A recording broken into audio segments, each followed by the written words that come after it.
फिर से इसको समझो आप लोग, है ना, इतना टाइम नहीं होगा, आप लोगों ने पहले पढ़ा है ना ये सब चीज। n इक्वल टू 4 मतलब शेल है ना, 4 है, 4s 4p 4d 4f, ठीक है। तो 4 शेल, फोर्थ शेल में 4 सब शेल होती हैं। क्या होती हैं? 4 सब शेल। तेरे को पता होना चाहिए ml का मतलब क्या है, डब्बा नंबर, ठीक है। L होता है सब शेल नंबर और ml है डब्बा नंबर। तो डब्बा नंबर तेरे को 1 उठाना है। तो एक ऐसा डब्बा P में आ रहा है, एक ऐसा डब्बा D में आ रहा है और एक ऐसा डब्बा F में आ रहा है। बता, समझ में आया? पक्का? ठीक है, अगर समझ में आ गया तो सेकंड क्वेश्चन करो जल्दी से।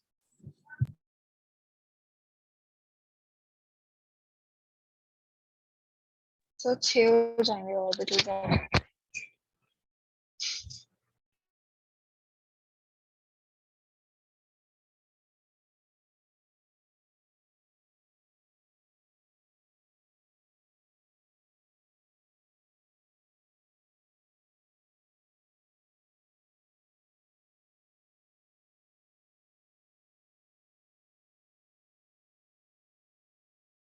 ठीक है, तो आपको क्वेश्चंस के थ्रू समझना है, ध्यान से समझो जल्दी।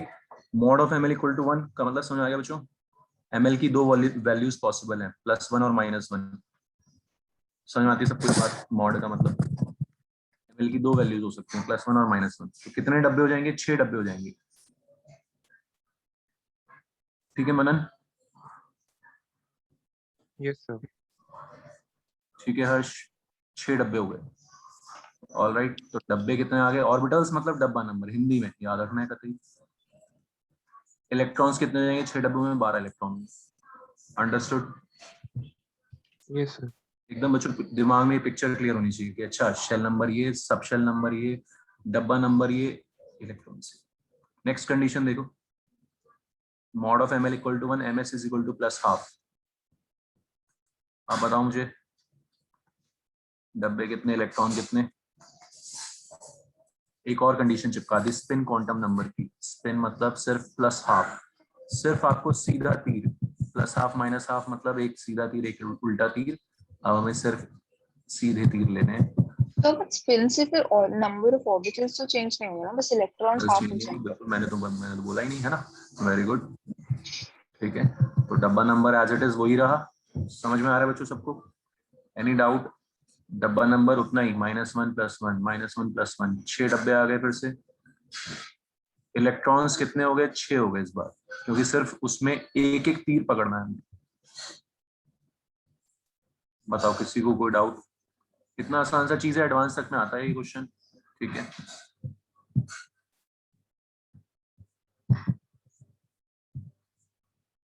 क्लियर है बच्चों सबको ये चीज? तो आप कर लो ये वाला क्वेश्चन जल्दी से। सेकंड, सबशेल बताना है आपको सिर्फ।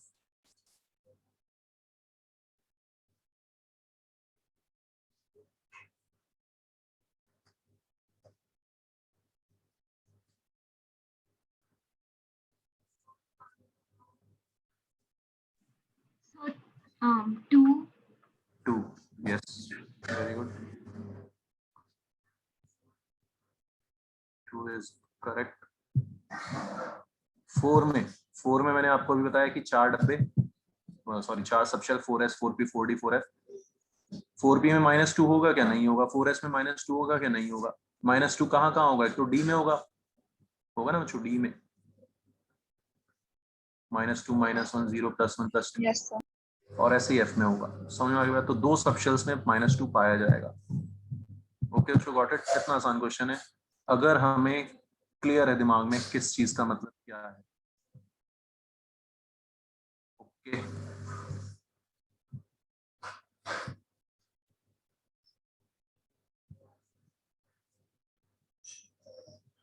ये 9th क्वेश्चन ऐसा ही करो इसको।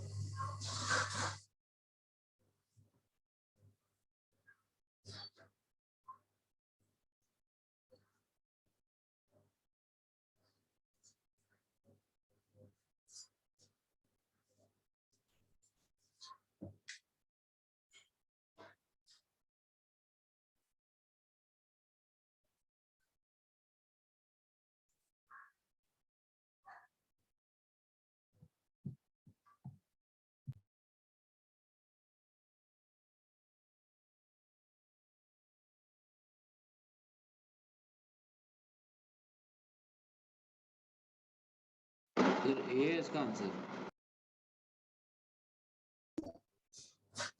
प्रियांशु आवाज नहीं आई। सर ए है। क्या है? ए, हाँ बहुत आसान है ए। तो किस नंबर ऑफ ऑर्बिटल्स एसोसिएटेड, ठीक है बच्चों? डब्बे, ऑर्बिटल्स मतलब डब्बे, ठीक है। Number of orbitals associated with quantum number n equal to 5, ms equal to plus half. ms equal to plus half का तो कोई रोल नहीं है नंबर ऑफ ऑर्बिटल्स में। फिफ्थ में 5s 5p 5d 5f 5g 5। Any doubt anyone?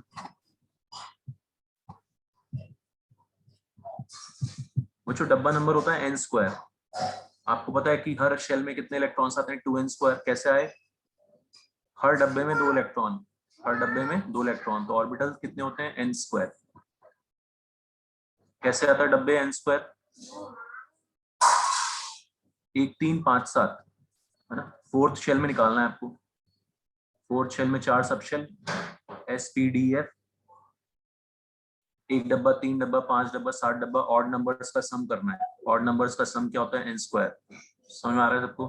ठीक। Number of orbitals is n square और number of electrons is 2n square. So fifth shell में कितने डब्बे होंगे? 25।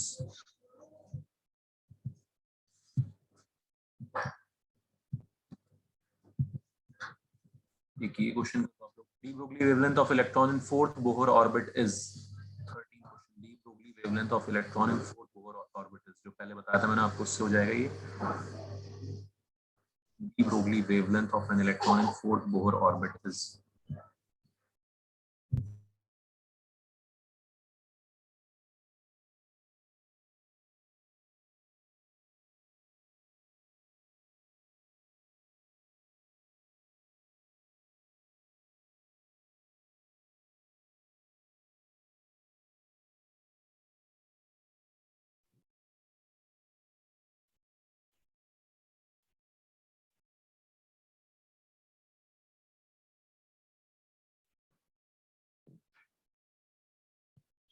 सर इसमें सर हम z के वैल्यू 1 एज्यूम कर सकते हैं।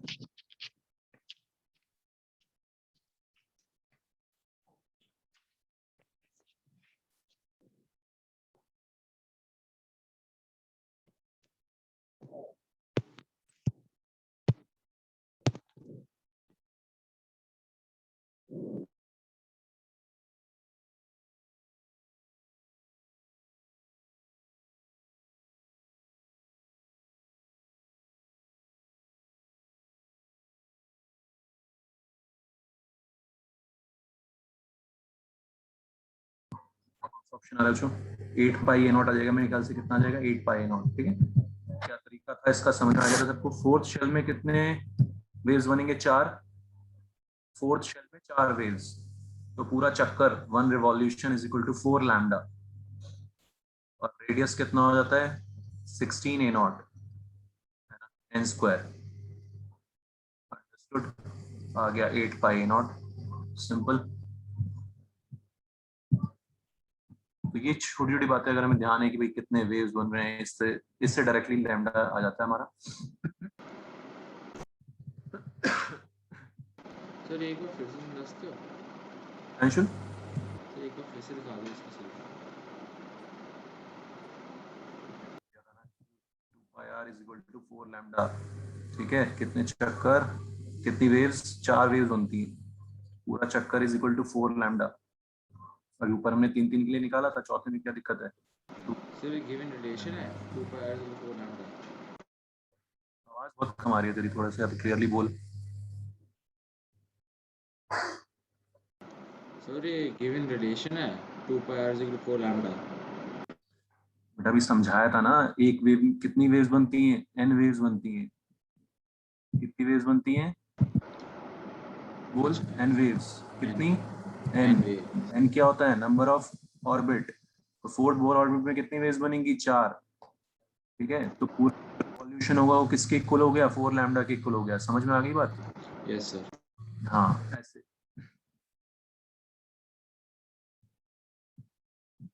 2 pi r is equal to 4 lambda से इस तरह से हम डी ब्रोगली वेवलेंथ निकालते हैं। ये आता है आप लोगों को इस 6 period the orbitals that are filled are, किसी भी पीरियड में कितने ऑर्बिटल्स फिल होते हैं कैसे निकालते हैं हम। कोई भी पीरियड होता है आपने देखा NS से स्टार्ट होता है, 6S से स्टार्ट होगा, 6P पे खत्म होगा, क्योंकि पीरियड टेबल में हमारी कोई भी पीरियड हो, मान लिया 4 पीरियड है, 4S से स्टार्ट होता है, लास्ट में जाके P ब्लॉक आता है, पहले S ब्लॉक फिर P ब्लॉक, बीच में D F जो भी, ठीक। तो 4S 4P, 4P से पहले भरा जाता है 3D, क्यों? क्योंकि इन दोनों का N+L सेम है, एक कम किया हमने 4 से, एक 3 पे आ गए, और इसमें एक बढ़ा दिया 3D हो गया, ये तरीका होता है बच्चों, ठीक है।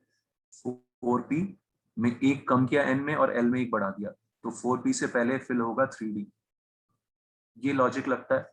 अब 6S 6P से पहले भरा जाएगा 5D, समझ में आ रहा है सबको? 6P से पहले क्या फिल होगा 5D, और 5D से पहले क्या फिल होगा 4F, एक और कम कर दिया, एक और बढ़ा दिया, इससे N+L क्या रहता है सेम। तो 6 पीरियड अगर आपको पता हो तो 6 पीरियड के बाद 4F भरा जाता है, फिर 5D और फिर 6P। बताओ जो क्लियर है ये सबको? ठीक, इस तरह से हम देखते हैं किस पीरियड में कितने सबशेल्स फिल होते हैं, ठीक है। तो 6S 4F 5D और 6P, ये ऑप्शन हो जाएगा। मैं इस पे और क्वेश्चन कराऊंगा तो आप लोग ध्यान रखो, ये कॉन्सेप्ट यूज करना आना चाहिए आपको।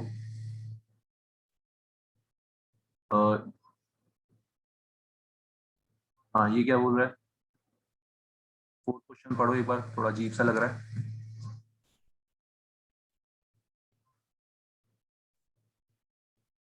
जीरो से N+1 पहुंचा दी इसने वैल्यूज।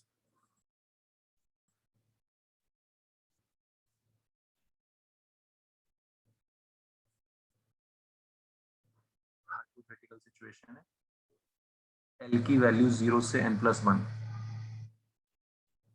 इसका मतलब क्या होगा, कोई बताएगा?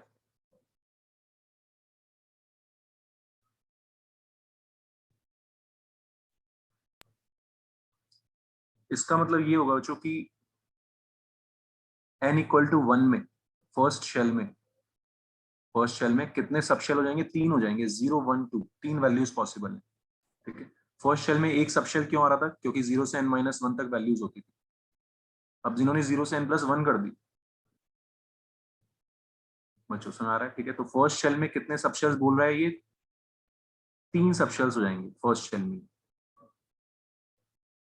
मान लेते हैं हाइपोथेटिकल सिचुएशन बोल रहा है, तो 1S 1P 1D इतना पहुंचा दिया इसने। बात सुनाई, ठीक। तो थोड़ा सा खतरनाक क्वेश्चन है।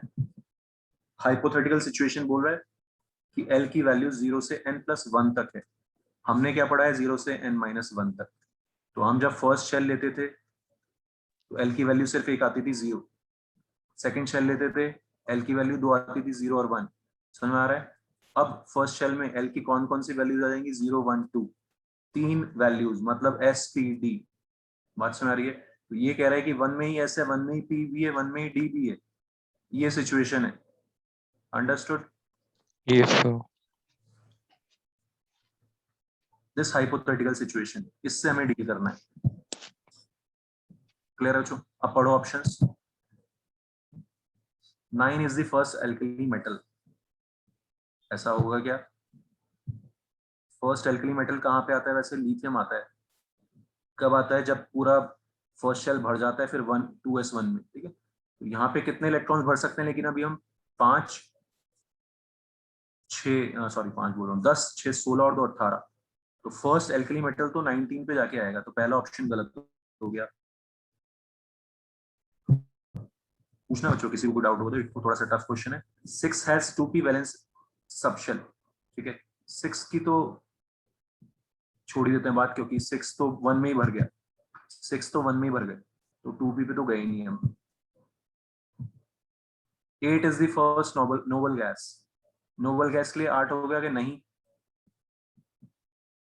क्योंकि नोबल गैस में सारे इलेक्ट्रॉन्स भरेंगे, सारे इलेक्ट्रॉन्स भरेंगे, ठीक है। सारे इलेक्ट्रॉन्स भरेंगे तो क्या होगा? बात समझ रहे हो? सारे इलेक्ट्रॉन्स भरेंगे तो ये 18, अभी मैंने बताया आपको 18 इलेक्ट्रॉन्स भर जाएंगे नोबल गैस के लिए पहली। Last step 13 as a half filled valence subshell, ये देख लेते हैं एक बार।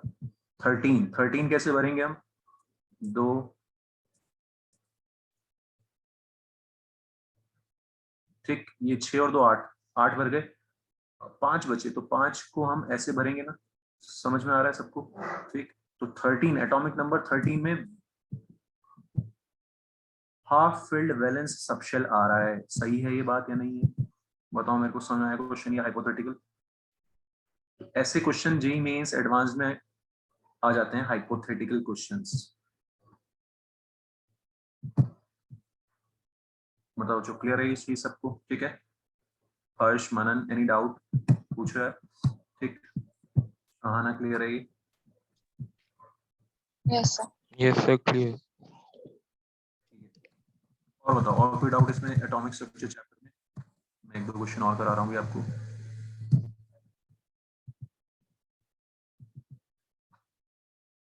और जो एटॉमिक स्ट्रक्चर में क्वेश्चंस रहते हैं, एक तो नोड्स पता होना चाहिए अपने को।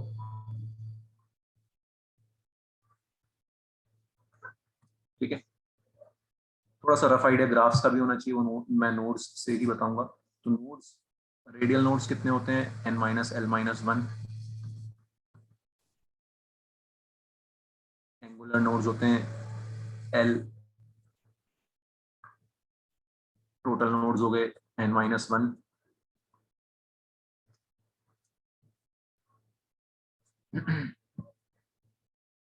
तो जो नोड्स क्या होता है, जहां पे psi square equal to 0, probability of finding electron क्या हो? 0, psi square equal to 0। Understood?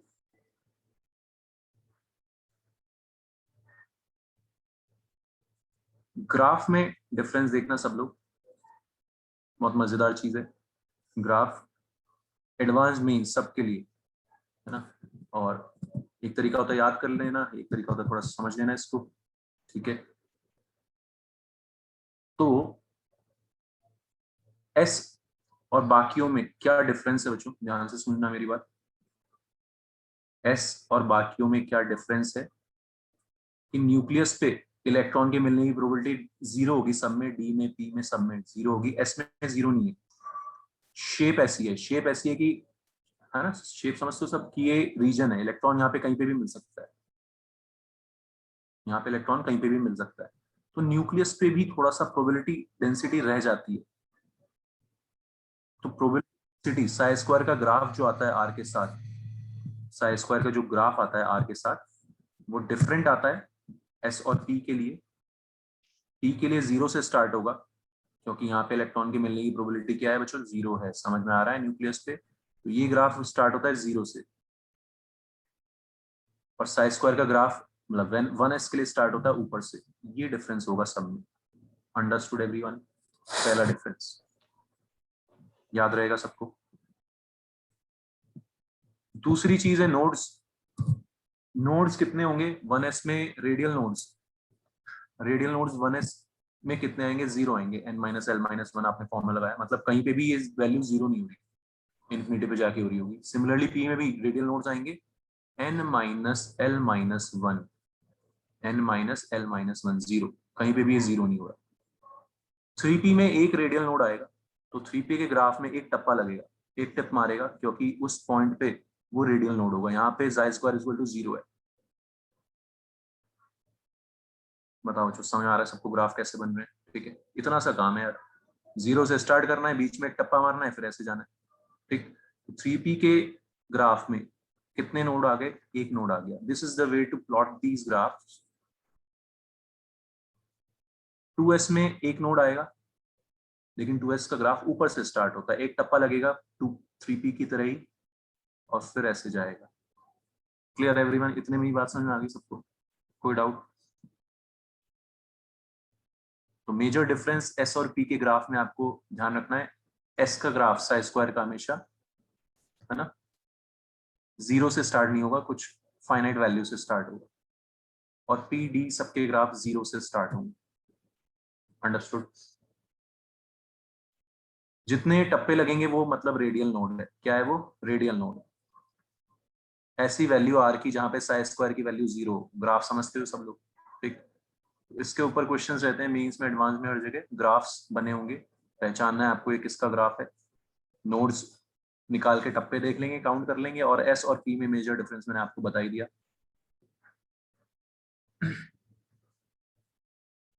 Clear everyone, ये है ना।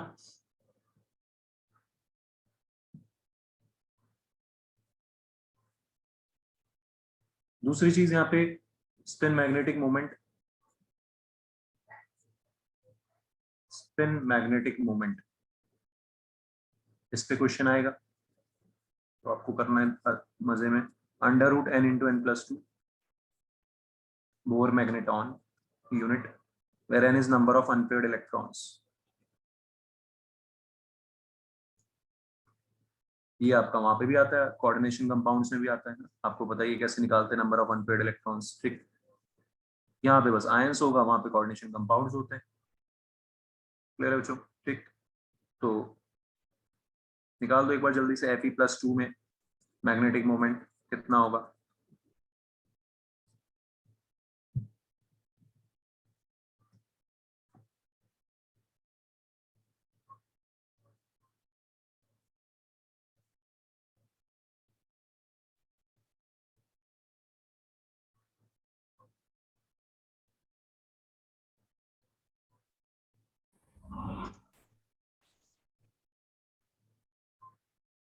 ठीक है, Fe होता है 26, एटॉमिक नंबर 26 मतलब 4s2 3d6। कहाँ से उड़ाते हैं पहले, s से, तो Fe+2 हो गया 4s0 3d6। कितने अनपेयर्ड इलेक्ट्रॉन्स आ जाएंगे, 4। मैग्नेटिक मोमेंट आ गया, स्पिन मैग्नेटिक मोमेंट आ गया 4 into 4 plus 2 root 24 root 24 Bohr magneton. Clear है, कोई दिक्कत। एक क्वेश्चन और करो।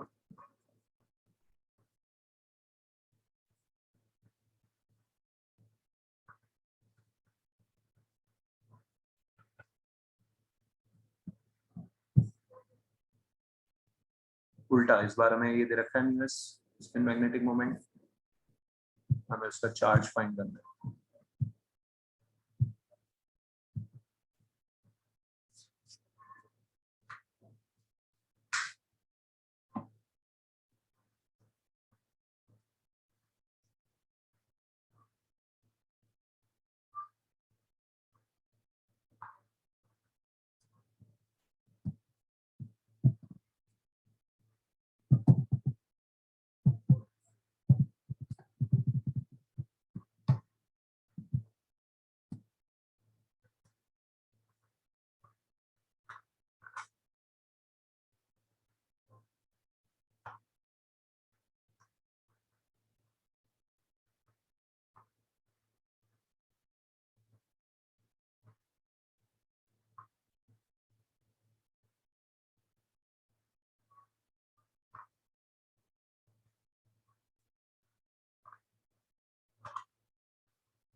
आया बच्चों answer.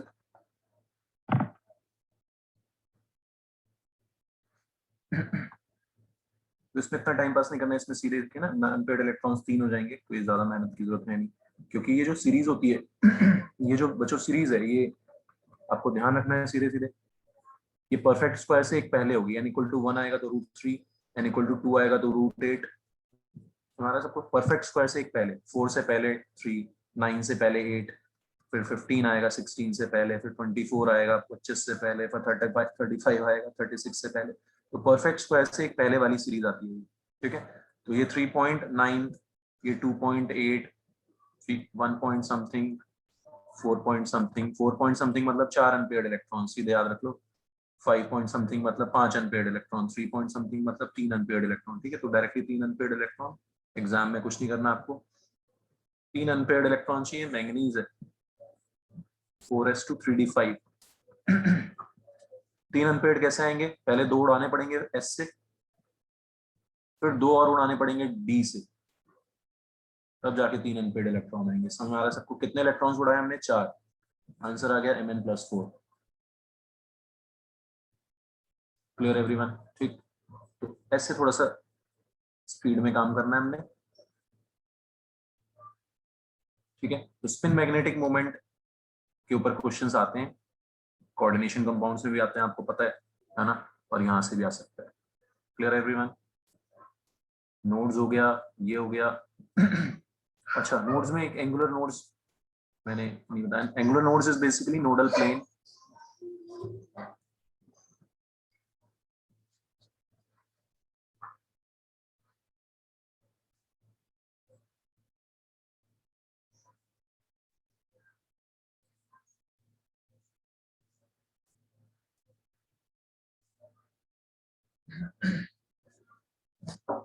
So angular nodes is basically बच्चों नोडल प्लेन, और इसका फॉर्मूला पता ही है आपको, किसके इक्वल होता है? एल के इक्वल होता है।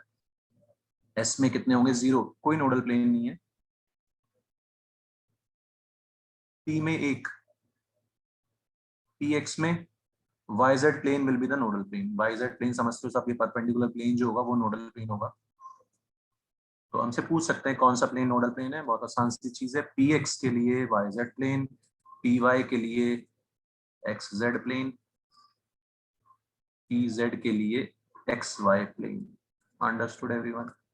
ठीक भाई, ये जो पी वाई होगा वो वाई एक्सिस के अलोंग होगा, तो नोडल प्लेन कौन सा आएगा? ये वाला आएगा। ये क्या है? ये एक्स जेड प्लेन है। क्लियर है बच्चों? डी में, डी में दो प्लेन आएंगे, डी एक्स वाई।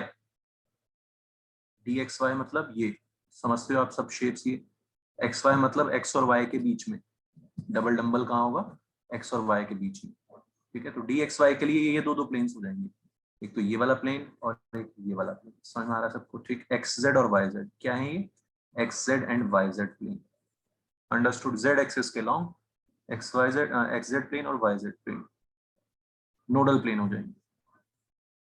उस प्लेन पे कहीं पे भी इलेक्ट्रॉन के मिलने की प्रोबेबिलिटी क्या होगी? 0 होगी। क्लियर है बच्चों? ठीक, सिमिलरली आप देख सकते हो डी वाई जेड के लिए एक्स वाई और एक्स जेड प्लेन आ जाएगा ऑटोमेटिकली। एक और बना के दिखा देते हैं। Any doubt? क्लियर है सबको ये फंडे? Y Z, D Y Z, तो नोडल प्लेन्स क्या होंगे? यही होंगे। ठीक, क्या है ये? Y Z, sorry X Y और एक्स जेड प्लेन। ठीक है अंशुल, कोई दिक्कत? समझ आ रही बात? Ananya, any doubt? Aana, Kriti, D Z x क्या क्या आएगा? एक्स वाई प्लेन आएगा और वाई जेड प्लेन आएगा। ठीक है बच्चों, ओके। फिर होता है अपना D X square Y square. इसमें लोब्स होते हैं हमारे एक्स एक्सिस वाई एक्सिस के लॉन्ग, तो इनके जो और जो प्लेन्स आएंगे, नोडल प्लेन्स आएंगे, वो 45 डिग्री पे आएंगे। आएंगे, समझते हो सब? ये हो जाएंगे इनके नोडल प्लेन्स 45 डिग्री पे। जब खुद वो एक्सिस के लॉन्ग नहीं, एक्सिस के बीच में थे तो एक्सिस थी प्लेन, नोडल प्लेन। अब ये खुद एक्सिस के लॉन्ग है तो बीच में 45 डिग्री पे नोडल प्लेन्स आएंगे। तो दो नोडल प्लेन होंगे but at 45 degree. Understood everyone?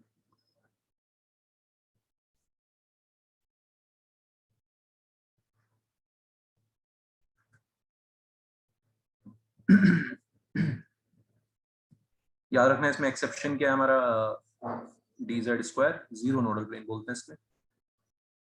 Shape भी उसकी अलग सी है कुछ, डी जेड स्क्वायर की आपको बताइए। डी जेड स्क्वायर की शेप कैसी होती है? यहाँ पे बीच में रिंग होती है ना। ठीक, तो 0 nodal plane, this is an exception. तो 0 नोडल प्लेन्स आते हैं इसमें, कोई नोडल प्लेन बन नहीं पाता, प्लेन नहीं बन पाता कोई।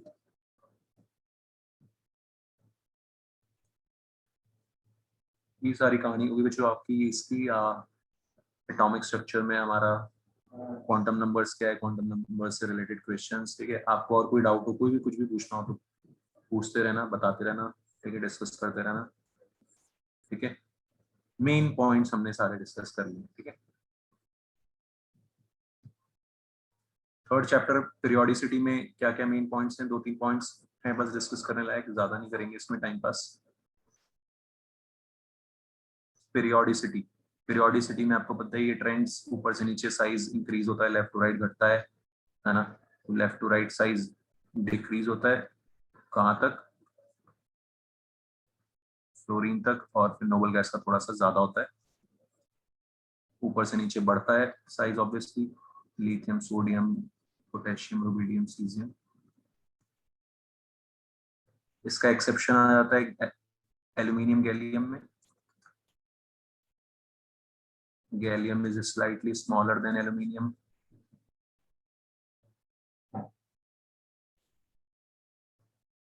Due to poor screening of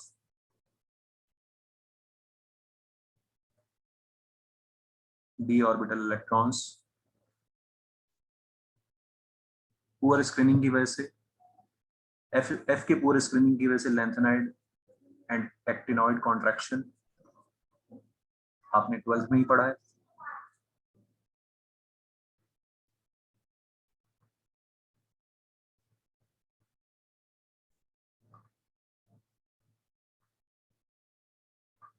ठीक है, और क्या इफेक्ट होता है poor screening of F orbital electrons की वजह से कि 4d और 5d सीरीज का साइज ऑलमोस्ट सिमिलर हो जाता है, ठीक है। डी ब्लॉक में एनसीईआरटी में अच्छे से बना हुआ है ट्रेंड वेंड, ठीक है। 3d की साइज ऐसे बढ़ता है कुछ, फिर 4d का साइज, 4d की सीरीज का साइज बता रहा है, 4d और 5d का ऑलमोस्ट सिमिलर साइज आ जाता है, समझ आ रहा है। तो 3d से ज्यादा होता है 4d, थोड़ा डिफरेंस है, लेकिन 4d और 5d में नेग्लिजिबल डिफरेंस होता है। क्लियर है बच्चों?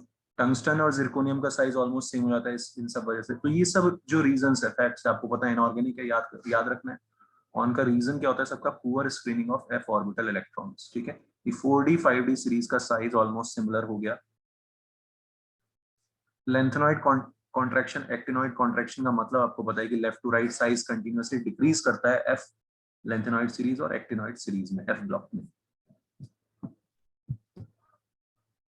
तो साइज के ये कुछ ट्रेंड्स हैं जो हमें पता होने चाहिए।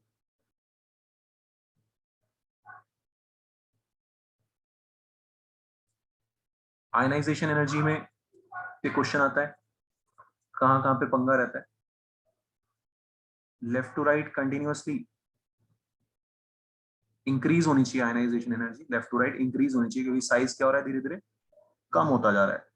साइज कम हो रहा है तो इलेक्ट्रॉन निकालना मुश्किल हो जाएगा, ठीक है।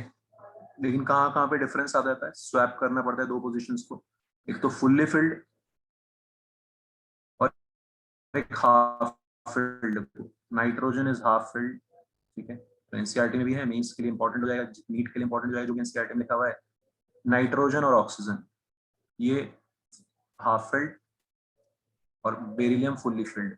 तो जो ऑर्डर निकल के आता है बच्चों, वो क्या ऑर्डर निकल के आता है, बेरिलियम और बोरॉन की पोजीशन हमने बदल दी, स्वैप कर दी। ऑक्सीजन और नाइट्रोजन की पोजीशन हमने स्वैप कर दी। ये ऑर्डर आता है हमारा निकल के फर्स्ट आयनाइजेशन एनर्जी का। बताओ कहानी समझ आ रही है? कुछ भी नहीं करना है, सिर्फ हाफ फील्ड और फुल्ली फील्ड, दो बंदों की पोजीशंस चेंज कर देंगे।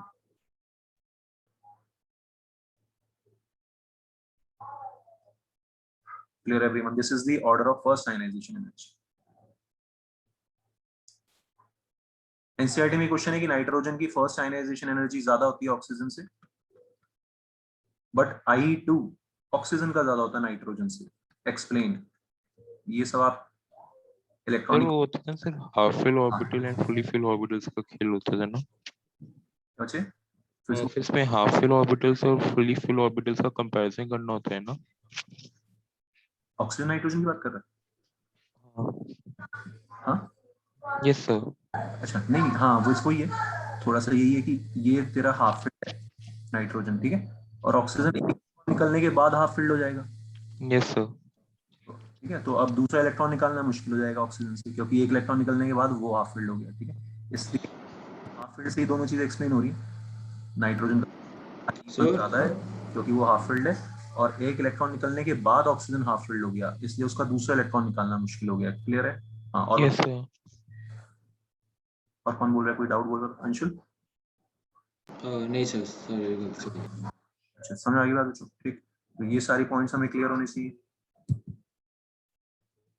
आयनाइजेशन एनर्जी को कैसे हम डिफाइन करते हैं? आइसोलेटेड गैसियस एटम से इलेक्ट्रॉन छीनने में जो एनर्जी लगती है, isolated gaseous atom, very important. ठीक है, तो आइसोलेटेड गैसियस एटम होना जरूरी है, तभी जो एनर्जी रिक्वायर्ड होगी to ionise is known as ionisation energy. समझ में आ रही बात बच्चों? ठीक, कोई दिक्कत? इट इज ऑलवेज पॉजिटिव, मतलब एंडोथर्मिक प्रोसेस होगा, इलेक्ट्रॉन छीनना हमेशा एंडोथर्मिक प्रोसेस होगा। Clear everyone? आयनाइजेशन एनर्जी हमेशा बढ़ती जाती है। I2 दूसरा इलेक्ट्रॉन छीनना मुश्किल हो जाएगा क्योंकि कैटायन से छीनना पड़ेगा। Successive ionisation energies are always higher. ठीक, ऑलवेज।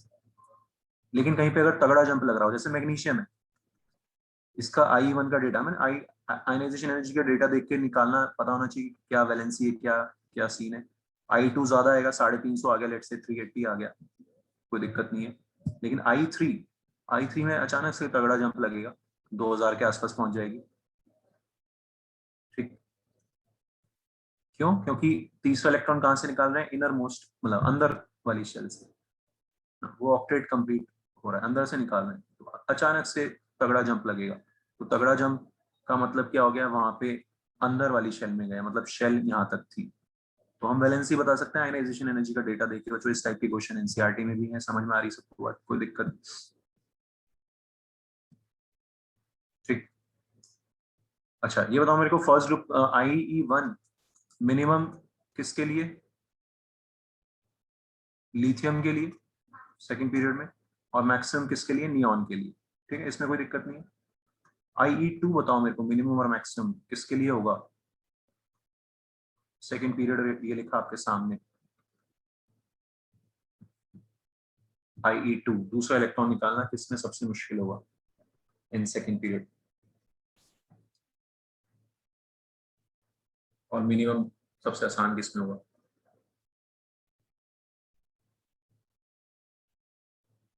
ऐसे क्वेश्चन मेंस में, नीट में, दोनों जगह इक्वल प्रोबेबिलिटी के साथ आएंगे। I2 दूसरा इलेक्ट्रॉन निकालना सबसे मुश्किल लिथियम में हो जाएगा, क्योंकि एक इलेक्ट्रॉन निकलने के बाद वो नोबल गैस बन गया। समझ आ रहा है सबको? ठीक, तो I2 मैक्सिमम हो जाएगी लिथियम के लिए, और बेरिलियम के लिए मिनिमम हो जाएगी, क्योंकि एक ही इलेक्ट्रॉन निकालना बचा है उसका। समझ आ रहा है? तो एक और तरीका है इसको, लेफ्ट एक एक पोजीशन I2 निकालने के लिए बच्चों, एक इलेक्ट्रॉन निकल चुका है, एक इलेक्ट्रॉन निकल चुका है, तो एक एक पोजीशन इन्हें लेफ्ट में खिसका दो। इन्हें एक एक पोजीशन कहाँ खिसका दो? लेफ्ट में। समझ में आ रहा है सबको? क्यों खिसका है? क्योंकि एक इलेक्ट्रॉन निकल चुका है, तो बेरिलियम बन गया लिथियम, बोरॉन बन गया बेरिलियम। अंडरस्टूड? ऐसे, तो अब लिथियम हमारा मैक्सिमम, बेरिलियम हमारा मिनिमम। अंडरस्टूड? I3 बता दो अब जल्दी से, मिनिमम मैक्सिमम किसके लिए?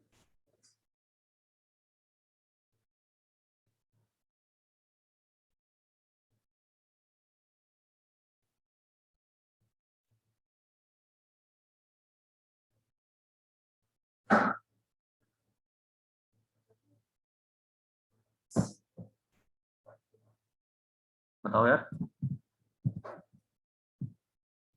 आ गया ना सबको समझ? नहीं यही बात समझ? पीयूष, बेरिलियम और खिसकाओगे लेफ्ट में तो बेरिलियम आ जाएगा तो यहाँ, बेरिलियम का नोबल गैस आ जाएगा तो मैक्सिमम। मैक्सिमम आ जाएगा, है ना? और बोरॉन की मिनिमम आ जाएगी। ठीक है, समझ आ गई सबको कहानी? ये सारे क्वेश्चंस इस टाइप के आयनाइजेशन एनर्जी पे बन सकते हैं, छोटे छोटे से, आसान आसान से, बहुत आसान सा टॉपिक है। नेक्स्ट, इलेक्ट्रॉन गेन एंथैल्पी है ना, इंपॉर्टेंट चीज क्या है? Electron gain enthalpy. इसमें है दो चार गुगलीज जो हमें ध्यान रखनी है। Electron gain enthalpy can be negative और पॉजिटिव बोथ, एक्सोथर्मिक भी हो सकता है, एंडोथर्मिक भी हो सकता है। तो मेन क्वेश्चन इस पे यही होगा कि किसमें एब्जॉर्प्शन होगा एनर्जी का, किसमें एनर्जी रिलीज होगी। Very important. ठीक, तो 16-17 ग्रुप दोनों के लिए, है ना, दोनों के लिए कैसा होगा प्रोसेस? एक्सोथर्मिक होगा, इलेक्ट्रॉन गेन करके स्टेबल हो जाएंगे, खुशियां मनाएंगे, पटाखे वटाखे फोड़ेंगे, एनर्जी रिलीज करेंगे। ऑक्सीजन भी इलेक्ट्रॉन गेन करने पे एक्सोथर्मिक प्रोसेस, 16 17 दोनों के लिए इलेक्ट्रॉन गेन कैसा, नेगेटिव, कोई दिक्कत। नाइट्रोजन भी इलेक्ट्रोनेगेटिव है, लेकिन उसके लिए डेल्टा एच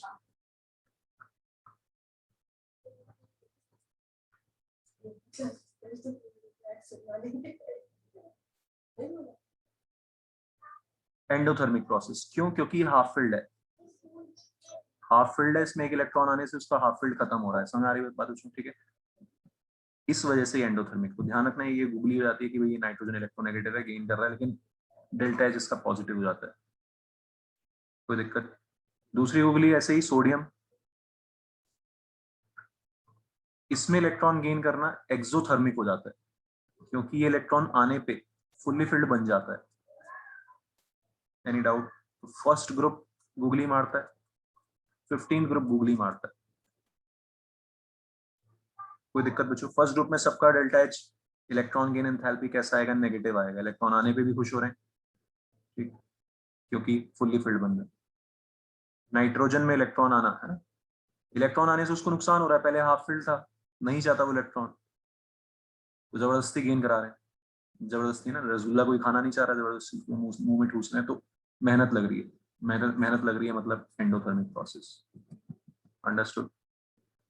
ये दो गूगलीज इंपॉर्टेंट है।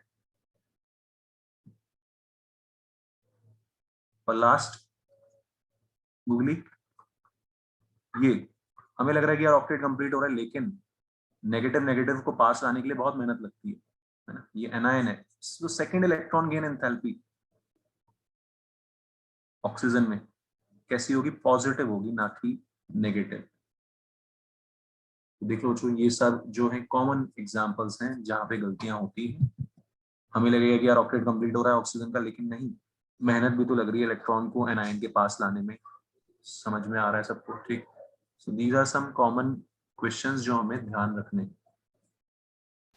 रख लोगे ध्यान सब लोग?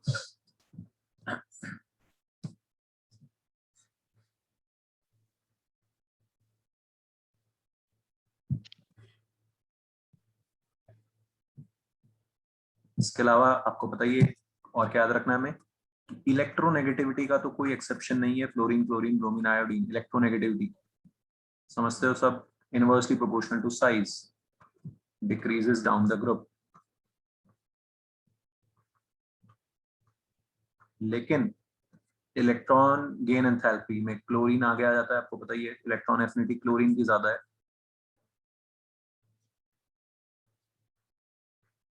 मोर नेगेटिव वैल्यू क्लोरीन के लिए आती है।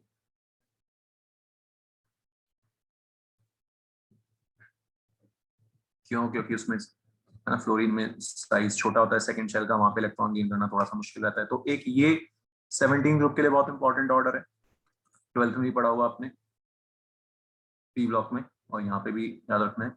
सिमिलरली सेकंड 16 ग्रुप, उससे टेपो, इलेक्ट्रोनेगेटिविटी में नो एक्सेप्शन, लेकिन इलेक्ट्रॉन गेन एंथैल्पी में ऑक्सीजन इसमें लास्ट पोजीशन पे चला जाता है। एनसीईआरटी में डेटा लिखा हुआ है, अच्छे से रट लेना है। ये ऑर्डर ट्रेंड, इस पे क्वेश्चन पूछ सकते हैं। फिर जो इलेक्ट्रोनेगेटिविटी में कोई एक्सेप्शन नहीं है, इनवर्सली प्रोपोर्शनल टू साइज, ऊपर से नीचे हमेशा घटती है। 17, 16, 15 ग्रुप में तो यही है। 13 ग्रुप में कुछ पंगे होते हैं, बोरॉन, एल्यूमिनियम, वो सब छोड़ो, ठीक है। लेकिन इलेक्ट्रॉन गेन एंथैल्पी में थोड़ा सा चेंज, ये आपको याद करना है। हो जाएगा याद? ठीक। तो अब हम कल नेक्स्ट क्लास में, आपकी रोज होगी क्लास, तो मतलब 5 दिन होगी, तो कल भी है। कल हम फिर इसके कुछ क्वेश्चंस करके आगे बढ़ जाएंगे 4th चैप्टर पे, बॉन्डिंग में। Clear everyone? तो ये सब हम क्वेश्चंस करके, इसको रिवाइज करके 11th के टॉपिक्स फिर ऑर्गेनिक स्टार्ट कर देंगे साथ साथ, है ना। अभी 11th के ऑर्डर में, ट्रेंड में, ऑर्डर में चलेंगे, बस बीच से इनऑर्गेनिक हटा के इनऑर्गेनिक को लास्ट में लिखेंगे। क्लियर है? चलो, okay, bye everyone. Thank you, sir. Sir हाँ जी, कहा हर्ष, बोलो। सर एक बार फर्स्ट पेज दिखा दीजिएगा। अच्छा एक सेकंड अच्छा और कोई डाउट तेरा बता दे फर्स्ट ऊपर जाऊं हाँ सर फर्स्ट पे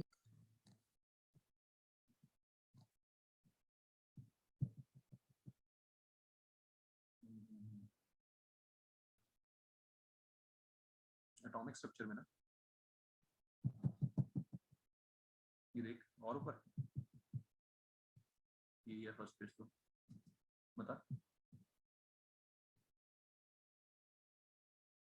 अच्छा ये है नीचे बता यस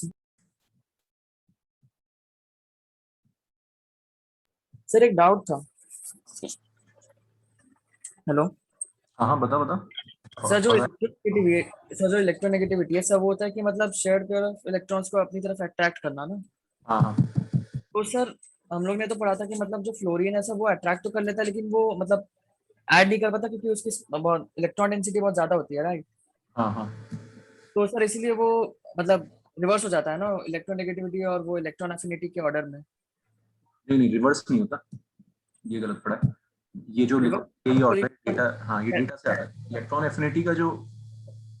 एफिनिटी का मतलब क्या है ठीक है इलेक्ट्रॉन एफिनिटी इलेक्ट्रॉन से है ना प्यार जो इलेक्ट्रॉन आने पे खुश हो रहा हो ठीक है तो ये डेटा से आता है हर्ष ठीक है तो जब तू डेटा देखेगा एनसीईआरटी में लिखा हुआ है साफ साफ यस तो इसका डेटा कुछ आता है इसका -350 मान लिया मैंने लगभग है ना फ्लोरीन का आता है 328 के आसपास मतलब ज्यादा खुश कौन हो रहा है इलेक्ट्रॉन के आने पे क्लोरीन हो रहा है ज्यादा खुश ठीक है लेकिन इसका मतलब ये नहीं कि फ्लोरीन सबसे कम खुश हो रहा है ब्रोमीन आयोडीन से तो ज्यादा ही खुश हो रहा है यस सर तो ये डेटा साफ साफ लिखा हुआ है इसको ऐसे ही याद रखना है भाई इसमें कोई हम गड़बड़ नहीं कर सकते समझ में आ रही बात तो सर मतलब कि फ्लोरीन इलेक्ट्रॉन को मतलब ज्यादा अच्छे से अट्रैक्ट करता है लेकिन क्लोरीन इलेक्ट्रॉन को ज्यादा आसानी से ऐड कर लेता है अपने में इलेक्ट्रॉन आने पे ज्यादा खुश होता है ज्यादा स्टेबल होता है ये समझते हैं ना इलेक्ट्रॉन आने पे खुश ज्यादा हो रहा है स्टेबल ज्यादा हो रहा है ठीक जी है सर फ्लोरीन में इलेक्ट्रॉन आने पे थोड़ा सा रिपल्शन आ जाता है इस वजह से पहले है तो इलेक्ट्रोनेगेटिव खींच रहा है बहुत जोर से जी लेकिन इलेक्ट्रॉन आने पे थोड़ा सा रिपल्शन हो रहा है